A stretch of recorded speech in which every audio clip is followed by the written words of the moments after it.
Exodus, chapter 2.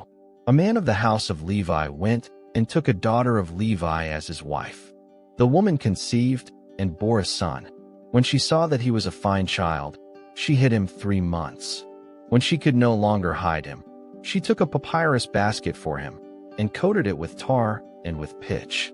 She put the child in it and laid it in the reeds by the river's bank. His sister stood far off to see what would be done to him. Pharaoh's daughter came down to bathe at the river. Her maidens walked along by the riverside. She saw the basket among the reeds and sent her servant to get it. She opened it and saw the child, and behold, the baby cried. She had compassion on him and said, "This is one of the Hebrews' children." Then his sisters said to Pharaoh's daughter, "Should I go and call a nurse for you from the Hebrew women, that she may nurse the child for you?" Pharaoh's daughter said to her, "Go." The young woman went and called the child's mother. Pharaoh's daughter said to her, "Take this child away and nurse him for me, and I will give you your wages." The woman took the child and nursed it. The child grew, and she brought him to Pharaoh's daughter, and he became her son. She named him Moses and said, "Because I drew him out of the water." In those days, when Moses had grown up, he went out to his brothers and looked at their burdens. He saw an Egyptian striking a Hebrew, one of his brothers. He looked this way and that way, and when he saw that there was no one, he killed the Egyptian and hid him in the sand.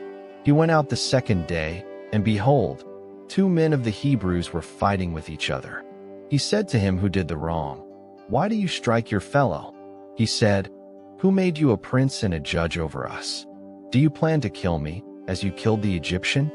Moses was afraid, and said, "Surely this thing is known." Now when Pharaoh heard this thing, he sought to kill Moses. But Moses fled from the face of Pharaoh, and lived in the land of Midian, and he sat down by a well. Now the priest of Midian had 7 daughters. They came and drew water, and filled the troughs to water their father's flock. The shepherds came and drove them away. But Moses stood up and helped them, and watered their flock. When they came to Reuel, their father, he said, "How is it that you have returned so early today?" They said, "An Egyptian delivered us out of the hand of the shepherds, and moreover he drew water for us, and watered the flock." He said to his daughters, "Where is he? Why is it that you have left the man? Call him, that he may eat bread." Moses was content to dwell with the man. He gave Moses Zipporah, his daughter. She bore a son, and he named him Gershom, for he said, "I have lived as a foreigner in a foreign land." In the course of those many days, the king of Egypt died, and the children of Israel sighed because of the bondage, and they cried, and their cry came up to God because of the bondage.